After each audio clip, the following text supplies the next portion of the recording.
আপনাদের পাশেই BC college, Bidhanchandra college. তার আগে জওয়াহরলাল জালান স্কুলে পড়তাম। তার আগে আমি কামিন কল্যাণ কুটি অর্থাৎ কামিনদের বাচ্চাদের জন্য যে স্কুল ছিল জেকেনগরে, সেখানে পড়তাম। সেই বিদ্যা অর্জন করে কলকাতা বিশ্ববিদ্যালয় থেকে ওকালতি পাস করি।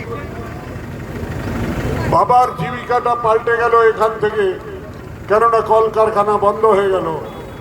তাই আমাকে বাধ্য হয়ে নিজের পিতার সঙ্গে যেতে হলো এখান থেকে। গত 34 বছর ধরে আমি বিভিন্ন রাজ্য সাংসদ হলাম, আর সাংসদ হয়ে জনগণের সেবা করলাম। তার মধ্যে বিহার থেকে 12 বছর, ঝাড়খণ্ড থেকে 12 বছর, দার্জিলিং থেকে 5 বছর, বর্তমানে আমি বর্ধমান দুর্গাপুরের সাংসদ। কিন্তু এবার আমাকে আমার নাভি পোতা আছে, বাচ্চা যখন জন্ম নেয় তো তার নাভি যে নাড়ু থাকে সেটা কেটে দিলে শুকে যায়, সেটা মাটিতে পুঁতে দেওয়া হয়। তো আমার জন্মভূমি জেকেনগরে পোতা আছে।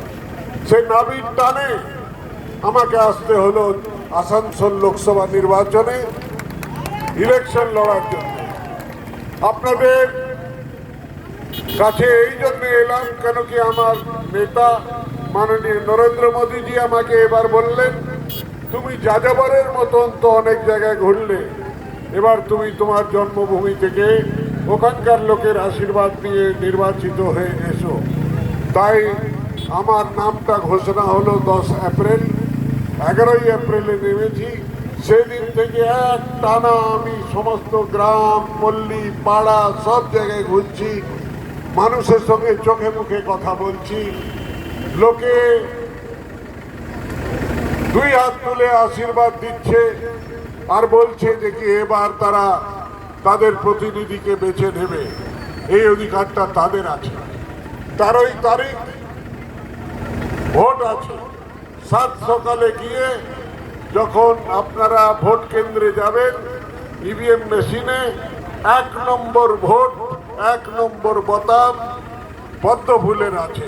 সেই পদ্ম ফুলের বোতামটা টিপলে আমি ভোটটা পাবো। আমার মাধ্যমে মোদিজি সমর্থন পাবেন। আমি জিতলে শক্তিশালী মোদিজি হবেন, আর মোদিজি তৃতীয়বারকার প্রধানমন্ত্রী হয়ে একটা সশক্ত ভারত, সুরক্ষিত ভারত, উন্নত ভারত আর সুখী ভারত, সমৃদ্ধ ভারত বানাতে পারবেন। তাই আসুন আমরা সবাই মিলে আমাদের স্কোর মডার্নাইজেশনের জন্য যা কিছু 25,000 থেকেও বেশি কোটি টাকা দেওয়া হয়েছে, আর ভবিষ্যতেও স্কোর মডার্নাইজেশন আমার প্রচেষ্টায় DSP Durgapur modernisation, alloy steel modernisation, তারপরে 800 মেগাওয়াটের super critical, ultra super critical power station সব কিছু এসেছে। এখানকার আসানসোল দক্ষিণের এই লোকসভা কেন্দ্রে, এই বিধানসভা কেন্দ্রে যতগুলো এলাকা আছে আরো উন্নত হতে পারে, তার জন্যে আমি নিশ্চয়ই প্রধানমন্ত্রীকে দিয়ে এই কাজগুলো করাতে পারবো। আপনাদের আশীর্বাদ চাই। 1 নম্বর বাটন সকালে সকালে গিয়ে 13ই মে নিজের ভোটটা নিজে দেবেন, আর কাউকে এই অধিকারটা দেবেন না। কাউকে কিছু বলার দরকার নেই।